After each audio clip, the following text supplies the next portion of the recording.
Chapter को ये से ज़्यादा निपटाना है, मुश्किल नहीं है, बहुत आसान है। Basic data type have been delved in the previous chapter, now it's time to look at the slightly more complicated topics. अभी तक हमने बेसिक और प्रिमिटिव डेटा टाइप देखी है, नंबर, स्ट्रिंग, बूलियन और undefined, null, bigint symbol, ये सारी चीजें। बिग एंड सिंबल का तो इतना खास होता ही है, बाकी 5 जो है वो ज़्यादा इंपॉर्टेंट है।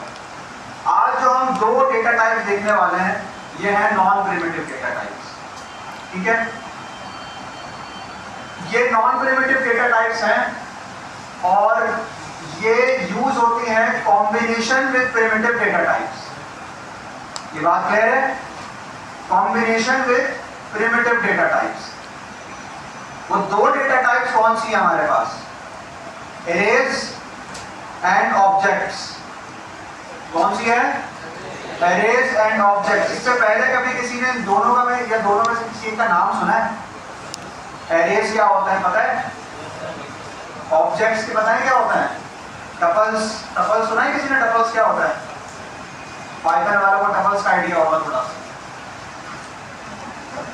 सही। हम देखते हैं ये दोनों क्या चीजें होती हैं, इन दोनों को लिखने का फर्क क्या है और इन दोनों को किन किन सिचुएशन में हम लिख सकते हैं, सही। ये you can look at object as a collection of properties and methods.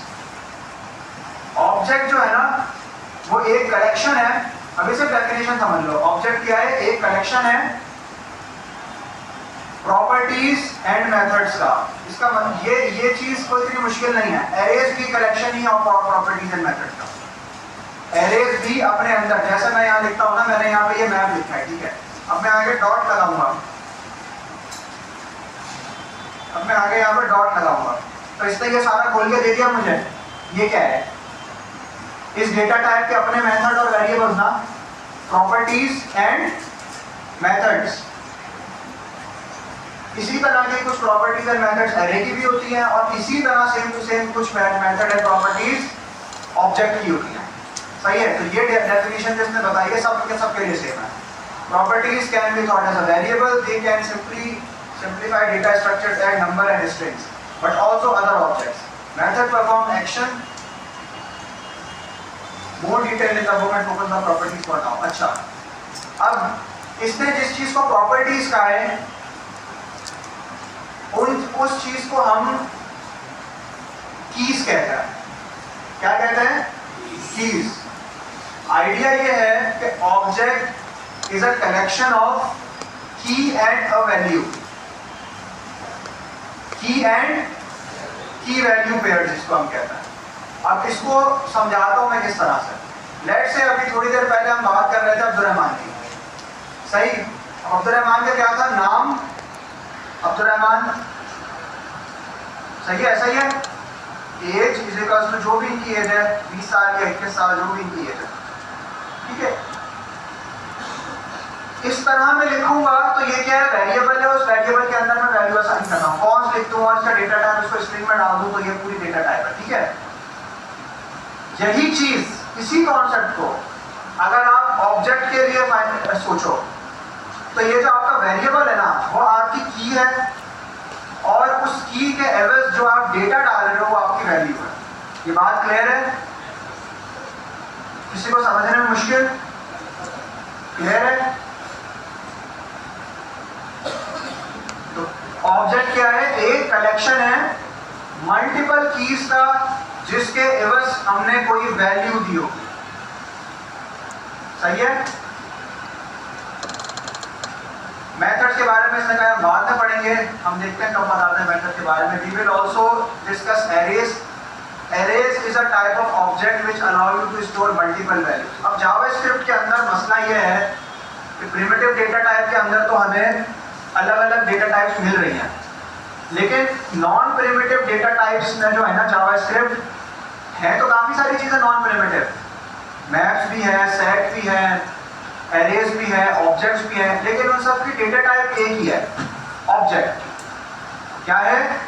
Object. इसके अलावा, प्रिमिटिव के अलावा जावास्क्रिप्ट में जो कुछ भी बना है वो ऑब्जेक्ट के ऊपर बना है। प्रोटोटाइपल इनहेरिटेंस इसको कहते हैं, अगर किसी को ऊप का आइडिया हो। उसके ऊपर बनाए।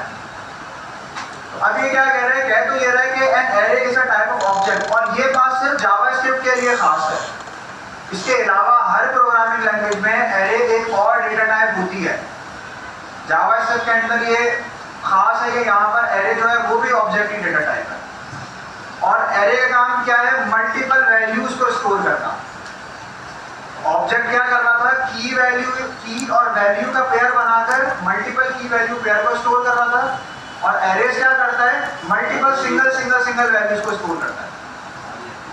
जैसा कि मैंने एरे में लिखा था नूर, उसके आगे अपनी एज लिख के सारी चीजें लिख के मैंने लिखी, याद है, इस तरह डिक्शनरी का काम करता है, ऐसा ही। You can have an array of items to buy at grocery store which might contain the following values: apple, egg, bread.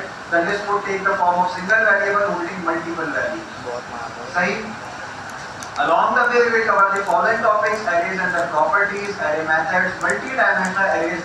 बड़ा खतरनाक टॉपिक है, मुझे नहीं पता मैंने तीसरे चैप्टर में क्यों डाल दिया ये multi-dimensional arrays. Objects and JavaScript, working है objects and arrays. ठीक है, अब हम सबसे पहले तो देखते हैं कि एरे होता क्या है। मैं यहीं पे चला रहा हूं क्योंकि हम लोग कोई कोड एडिटर में ना तो बड़ा काम नहीं कर रहे हैं।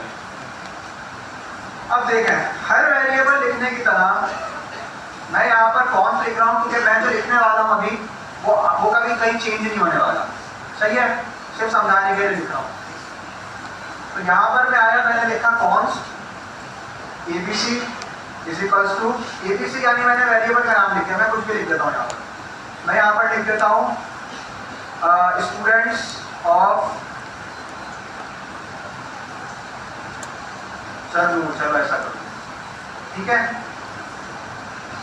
अब इस वेरिएबल के नाम से ही पता चल रहा है कि इसके अंदर एक वैल्यू तो होगी नहीं, मल्टीपल वैल्यूज होंगी, सही है। और मल्टीपल वैल्यूज भी इस तरह की होंगी कि वो डिफाइन हो जाएगा, उसके अंदर मुझे फर्दर कीज देने की जरूरत नहीं है। इस बात को मैं थोड़ा और समझाऊंगा जब हम ऑब्जेक्ट की तरफ जाएंगे, अभी हम एरे देख रहे हैं। अब एरे लिखने का तरीका क्या है, स्ट्रिंग हम इस तरह लिखते थे, ऐसा ही है। एरे लिखने का तरीका यह है कि स्ट्रिंग के ऊपर वाला जो एरो है उसको हम खोलेंगे, उसको हम बंद करेंगे। इसको कहते हैं, कौन सा ब्रैकेट है ये, square bracket. Square bracket open और स्क्वायर ब्रैकेट क्लोज, ये बन गया हमारा एरे, ठीक है। अच्छा, मैं इसको एक काम करता हूँ, मैंने इसको अभी कॉस्ट की तरह इसको लेट कर रहा हूँ, इसको मैं लेट कर रहा हूँ समझाने के लिए। ये बन गया हमारा एरे। अब हमें इस एरे के अंदर स्टूडेंट्स के नाम देना है, स्टूडेंट्स नेम ऑफ सरनू, ठीक है, नाम देने हैं। अब नाम हम नॉर्मल कैसे देते थे, किस तरह देते थे, स्ट्रिंग में देते थे, तो हम यहाँ पर स्ट्रिंग यूज कर सकते हैं अंदर, बिल्कुल कर सकते हैं। यहाँ पर मैंने वैसे ही स्ट्रिंग लिखा, यहाँ पर मैंने लिख दिया अब्दुल रहमान, ये तो एक वैल्यू हो गई। अब मैंने यहाँ पे लिखा है कि मुझे स्टूडेंट्स नेम ऑफ सरनूर चाहिए, यानी स्टूडेंट्स में बहुत सारे स्टूडेंट्स के नाम चाहिए, लेकिन अभी तो मैंने एक नाम लिखा है ना सिर्फ। तो मैं क्या करूंगा, मैंने दिया कॉमा, कॉमा के बाद मैंने दोबारा स्ट्रिंग बोली, दूसरा नाम बताया मुझे, जुनेद नाम है जैसे दूसरा। अब तीसरा नाम, मैं इसी तरह कॉमा दूंगा, तीसरा नाम आप बताएं नाम अपना, अब्दुल्ला, अब्दुल्ला के पीछे वाले आप बताएं, मुबीन, नदीम, अच्छा नदीम, कितने, 4 हो गए।